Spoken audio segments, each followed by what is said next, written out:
Assalamualaikum warahmatullahi wabarakatuh.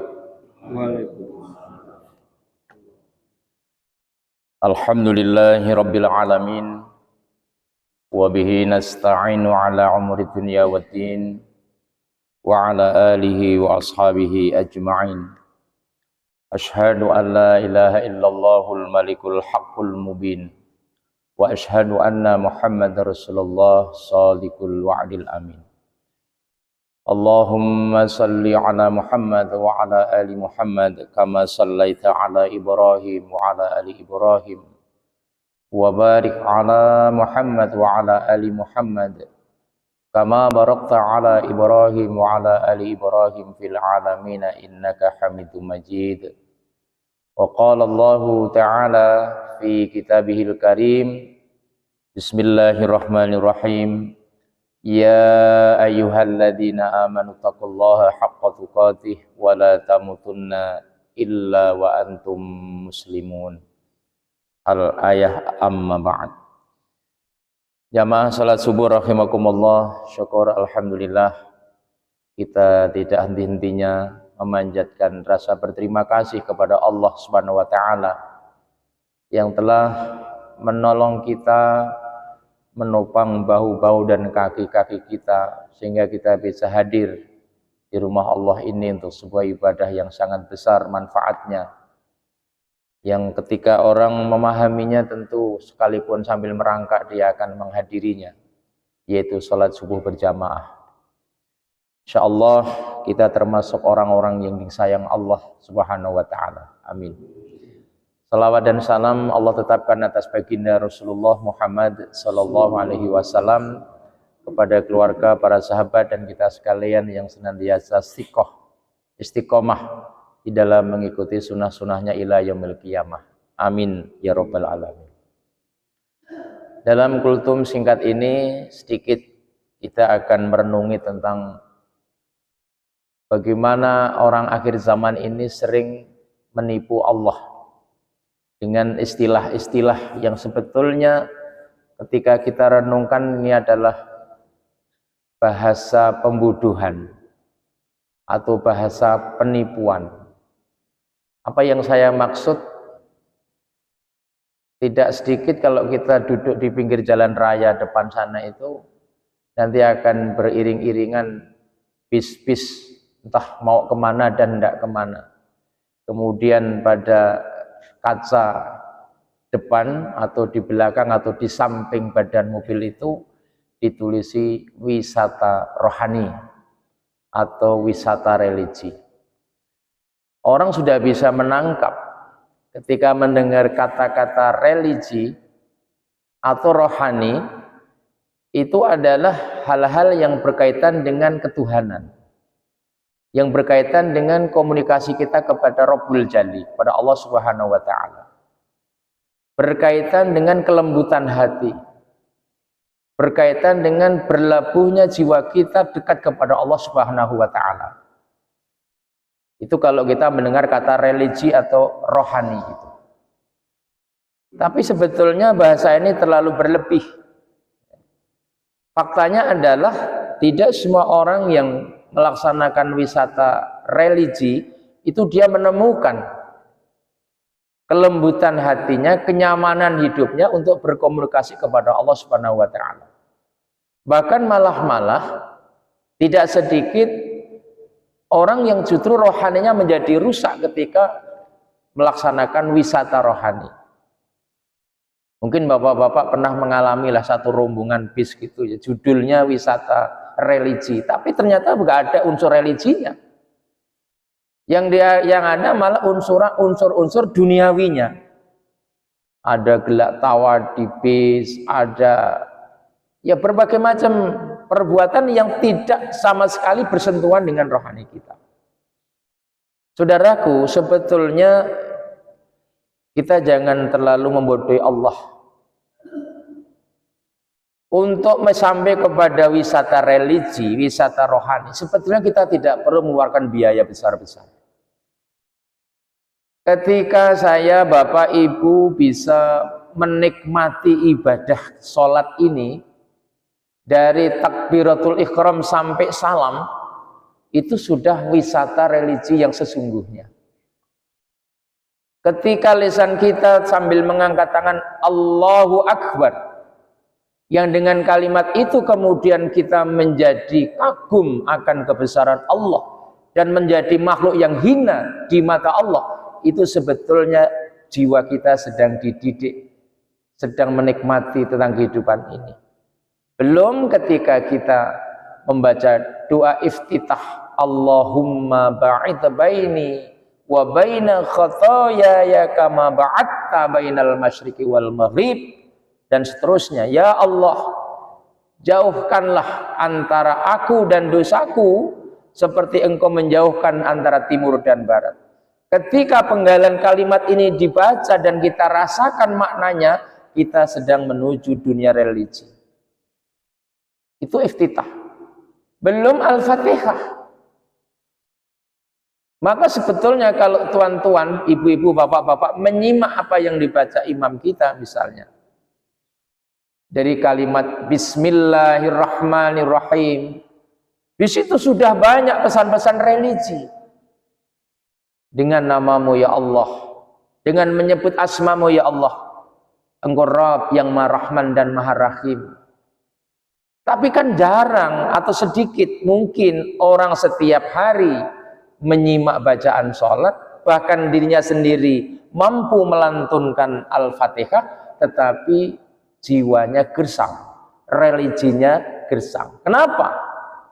Memang dia tidak paham.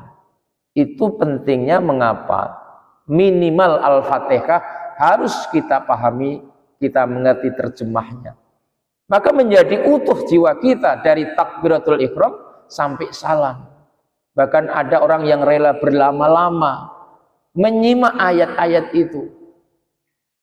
Kita sebetulnya setiap subuh baru, setiap sholat 5 waktu, terutama sholat-sholat jahar, sedang diajak berwisata religi oleh Ustadz Ikhwan. Tadi kita setelah dipahamkan tentang pesan Al-Fatihah, kita sedang mengagungkan asma Allah. Kemudian kita menyadari bahwa Allah itu penguasa nanti di hari kiamat. Dan kelemahan kita bahwa kita membutuhkan pertolongan Allah. Kita sadar bahwa jebakan hidup ini bisa terjadi kapan saja. Maka kita minta ihdinas siratal mustaqim. Masya Allah, ini adalah wisata agama, wisata religi yang sesatinya. Belum ketika kita menyimak ayat-ayat seperti surat Al-Munafikun tadi. Berkali-kali ayat itu dibaca, ya ayyuhalladzina amanu la tulhikum amwalukum wala auladukum an dzikrillah. Ini wisata religi ini. Hei orang-orang yang beriman, jangan sekali-kali harta-hartamu dan anak-anakmu memalingkan dirimu dari Allah Subhanahu wa taala. Wa may yaf'al dzalika fa ulaika humul khasirun. Dan barang siapa yang melakukan itu, kalian akan rugi. Bagaimana kita bisa menemukan pesan religi ini?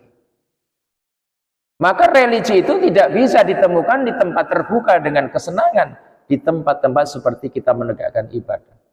Maka ketika bapak-bapak kita sudah bisa menikmati qiyamul lail misalnya, disitulah religi itu akan muncul dengan kekuatan dahsyat. Maka siapapun yang bisa menghayati makna-makna ibadah mahdhah, sampai wudhu itu religi, Pak. Sholat apalagi. Maka orang yang sudah sampai kepada makom ini, dia akan bisa menikmati manisnya beragama, manisnya beribadah. Semua diantara kita bisa menikmati posisi apapun. Menjadi pemimpin, dia bisa menikmati religi sebagai seorang pemimpin. Menjadi seorang muslim, dia bisa menikmati religi kehidupannya. Saya akan sampaikan sebuah hadis. Hadis ini riwayat Muslim dan insyaallah sahih dari sahabat Iyad bin Himar. Wa an Iyad bin Himar radhiyallahu anhu qala sami'tu Rasulullah sallallahu alaihi wasallam yaqul ahlul jannah thalathun dzu sultanin muqsitun muwaffaqun wa rajulun rahimun raqiqul qalbi likulli dzi qurba wa muslimin wa afifun muta'affifun dzu'iyalin. Hadis sahih riwayat Muslim. Dan ini bisa diketemukan di dalam salah satu kumpulan hadis dalam syarah Riyadhus Shalihin. Apa kata Rasulullah sallallahu alaihi wasallam? Ahlul jannah salasun. Penghuni surga, penduduk surga, ahli surga itu ada 3 di antaranya. Tentu bukan hanya ini, tapi di antaranya ada 3. Disebabkan orang-orang tadi sudah bisa menikmati religi kehidupannya. Pertama adalah dzu sultanin muskitun muwaffiqun. Yang pertama adalah penguasa yang adil dan dia diberi taufik. Jadi sering kita lihat ya, kepala-kepala negara, pejabat-pejabat pada keliling dunia. Ya, apa karena hanya ingin menghabiskan anggaran atau karena ingin menggunakan kesempatan mumpung jadi penguasa dan difasilitasi oleh negara, ya keliling-keliling dia. Ya. Padahal dia keliling itu belum tentu mendapatkan satu kebaikan. Nah, kalau Anda seorang pemimpin penguasa yang ingin menemukan religi, jiwa keteduhan dalam beragama, kata Nabi, dzu sultanin, yaitu para penguasa yang memiliki kekuasaan, orang yang diamanati kekuasaan, muqsitun muwaffiqun, muqsitun yang dia berlaku adil, kemudian dia mendapat taufik. Maka bapak-bapak dan saudaraku yang diamanati menjadi pemimpin dalam level apapun, Anda akan bisa menikmati sebuah kenikmatan jiwa rohani apabila 2 syarat, muqsitun wa muwaffaqun, yaitu ketika kita bisa berlaku adil dan mendapatkan taufik dari Allah Subhanahu wa taala. Efek daripada pemimpin yang adil dan diberi taufik itu nanti akan menumbuhkan jiwa religius kepada orang-orang yang dipimpin. Itu korelasinya. Jadi kalau yang memimpin kita itu orang yang adil, orang yang diberi taufik dari Allah Subhanahu wa taala, dampak positifnya rakyat yang dipimpin, umat yang dipimpin juga akan menikmati keteduhan hatinya. Maka penting mencari pemimpin yang muqsitun muwaffaqun, yang adil, yang lurus, dan yang mendapat taufik dari Allah Subhanahu wa taala. Yang kedua, siapa yang bisa menikmati religi dalam jiwanya? Wa rajulun rahimun raqiqul qalbi likulli dzi qurba wa muslim. Yaitu orang yang penyayang, lagi berhati lembut terhadap sanak keluarga dan juga setiap muslim. Baginda Nabi yang menyatakan itu. Ini menjadi PR diri kita masing-masing, ya ikhwah. Kita secara zahir insya Allah sudah mengamalkan perintah-perintah Allah. Secara zahir, sholat sudah mau, ngaji sudah mau, mungkin sedekah sudah mau. Tapi persoalannya, apakah perilaku-perilaku zahiriyah tadi itu telah menemukan muara religi dalam jiwa kita?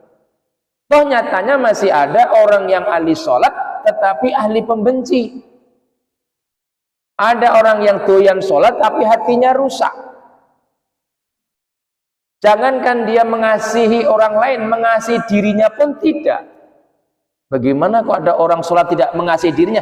Loh, dia menanamkan sakit hati itu sedang memusuhi dirinya sendiri.